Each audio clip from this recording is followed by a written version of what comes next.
Bueno, nuestro proyecto es Proyecto Donate, ¿sí? Los integrantes del equipo somos Diego Biasoli, Lara García, Campalongo Leandro y Cristian Álvarez. Bueno, el proyecto está orientado a conectar gente que esté necesitando una ayuda económica para poder solventar el problema por el que está atravesando con personas dispuestas a ayudar en su causa. ¿Está bien? Nosotros, para hablar un poquito más del proyecto, lo que hemos hecho es una breve tabla donde vemos las modificaciones que vamos haciendo a lo largo del tiempo y las vamos anotando brevemente como para tener un registro. Paso a nombrar la descripción general del proyecto. El objetivo que buscamos al desarrollar este sistema es poder recaudar fondos para proyectos personales a través de donaciones que puedan realizar otras personas. Buscamos conectar a la gente, difundir las campañas y que los fondos recaudados se administren de una manera segura y eficiente. Una vez que se haya alcanzado el monto que se pretende o llegado a una fecha límite, automáticamente los fondos serán enviados al usuario generador de esta campaña. Bueno, ahora Lara va a hablar sobre lo que sería la parte de la base de datos. Bueno, mi nombre es Lara Anabel García. Este es la presentación del proyecto Donate para la materia de diseño de sistemas. Y en esta parte lo que voy a comentar es el diseño de la base de datos creado por el PHP-MyAdmin, por el diseñador. Una vez que se crearon las tablas, podemos ver cómo quedaron las relaciones entre cada una. Tenemos las diferentes tablas que aparecen en nuestro diagrama de clases. Tenemos usuario, comentarios, campaña, detalle, notificación y tipo de notificación. Y cada una de las claves primarias tienen su respectiva relación con las claves foráneas y es una aproximación a cómo pensamos que quedaría el diseño de la base de datos. Bueno, acá con la herramienta Drawio desarrollamos el diagrama de clases correspondiente a nuestro proyecto. En él definimos varias clases, con la cual arrancamos sobre la clase usuario, que es una clase base sobre las cuales heredan beneficiario, donante y el usuario administrador. También contamos con una clase correspondiente a la campaña, el detalle de la campaña y los comentarios que hay dentro de la campaña, y mismo las notificaciones y el tipo de notificación que puede ser, y una clase correspondiente a lo que sería el sistema de pago relacionado a la hora de realizar un pago y tanto para recibirlo como para hacer un pago. Bueno, en el diagrama de clases, en la parte de arriba definimos el nombre de la clase. En la segunda sección definimos todos los atributos relacionados a esa clase. Definimos su nombre. Agrandarlo un poco, Chris, hacer un poquito de zoom para que se vea. Eh, bueno, arrancamos el nombre de la clase. El nombre del atributo, digo, su tipo de dato. Un tipo de dato puede ser primitivo o puede hacer referencia incluso a un tipo de clase. Después, en la última sección, definimos los métodos relacionados a esa clase. Definimos su nombre del método, si recibe parámetros, de qué tipo es los parámetros que recibe y de qué tipo es, si te devuelve algún tipo de valor, de qué tipo de dato es el valor que retorna la función si es que retorna algún dato. Después, lo definimos al principio de todo, la visibilidad, que está expresado cuando es es privado con el signo menos, y cuando es de tipo público, la protección es de tipo público con el signo de más. Después definimos también los tipos de relaciones que hay entre nuestras clases. Hemos encontrado relaciones de herencia, que serían de especialización.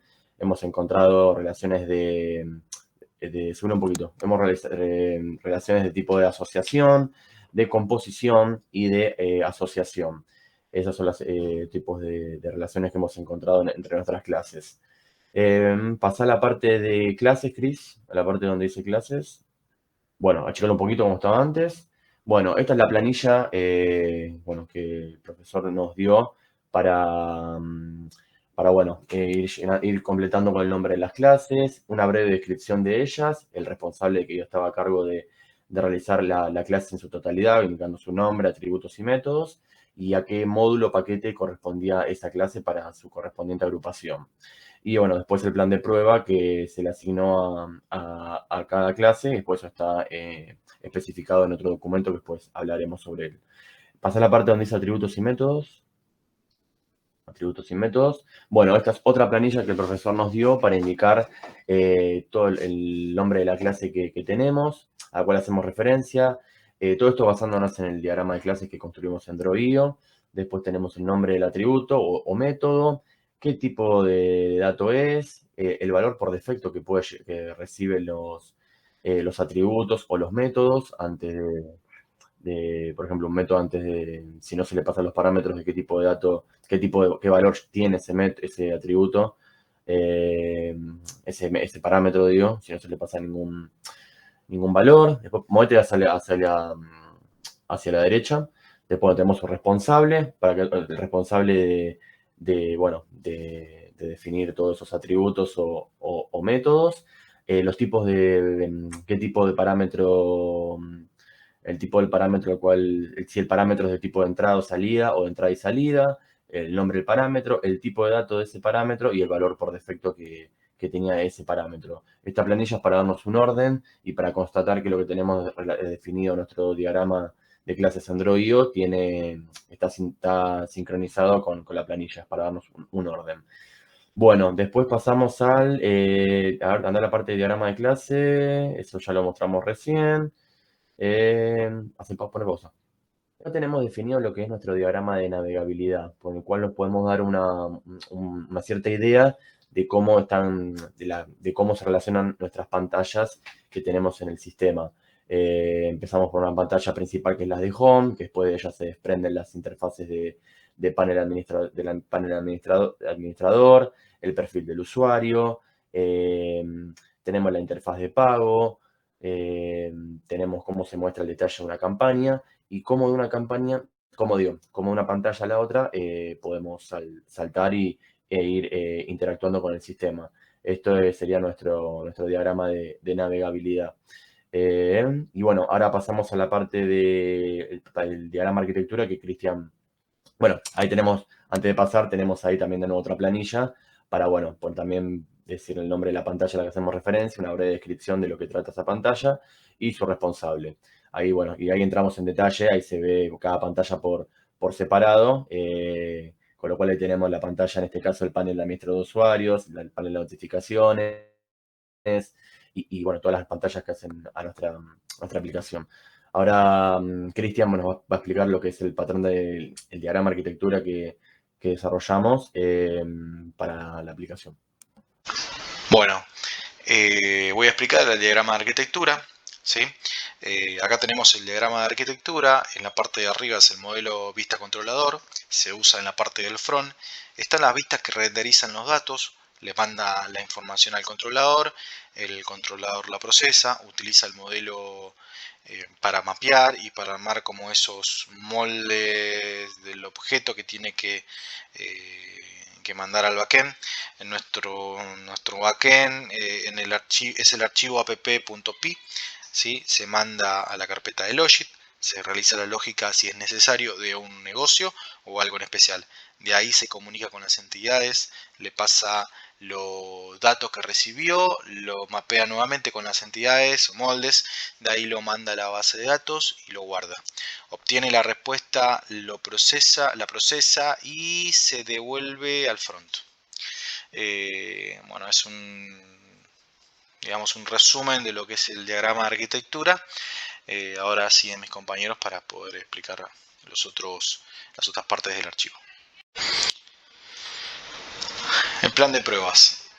Estaremos realizando pruebas para verificar que nuestra aplicación pueda llevar a cabo de manera satisfactoria los requerimientos funcionales planteados en el proyecto creado. De esta manera esperamos evitar posibles errores que no se hayan tenido en cuenta en el desarrollo de la aplicación. Con las pruebas simularemos el funcionamiento correcto e incorrecto de cada uno de los casos de prueba que elegimos. Finalizando la etapa de desarrollo de la aplicación, podremos detectar cualquier inconveniente y de no tenerlo finalizamos el producto. Paso seguido a esto se lo entregamos al cliente. Algunas de las pruebas funcionales que hemos realizado la vamos a mencionar, como por ejemplo la de login. Como descripciones, el usuario inicia sesión en el sistema con los datos correctos. Prerequisito, el usuario debe estar y haberse ingresado en la aplicación. Paso 1, el usuario ingresa su nombre de usuario. Paso 2, el usuario ingresa la contraseña. Resultado esperado, el usuario visualizará la pantalla de bienvenida. El resultado de todo lo que es este caso de prueba es exitoso. Por ejemplo, tenemos otro ejemplo donde se basa en la parte de edición de perfil. La descripción es: el sistema provee opciones para la edición de datos de perfil. Prerequisito es el usuario de estar logueado en el sistema. Pasos a seguir sería: el usuario ingresa a la sección perfil, el usuario selecciona la opción para editar el dato que precise cambiar. Paso 3, el usuario modifica los datos ingresados ingresando nuevos datos válidos. Resultado esperado, los datos del usuario se van a actualizar. Es como resultado final de todo este caso de prueba, es exitoso. Ahora, como para poder mencionar un caso de prueba erróneo, ¿sí? Vamos a ir al caso de prueba número 9, donde se basa en el nombre identificador. ¿Sí? Descripción es crear una campaña teniendo una ya activa. Prerequisito: el usuario debe estar debidamente logueado en la aplicación y ya tener una campaña creada. Los pasos a seguir son: 1. Ingresar al usuario y contraseña, autenticarse como usuario del sistema. 2. Ir a la pestaña de campañas. 3. Hacer el clic en el botón de ir al formulario. 4. Completar los datos solicitados. 5. Hacer clic en el botón de crear campaña. Resultado esperado: se le mostrará un mensaje al usuario diciéndole que solo puede obtener una campaña activa al mismo tiempo. Resultado de todo el caso de prueba es exitoso.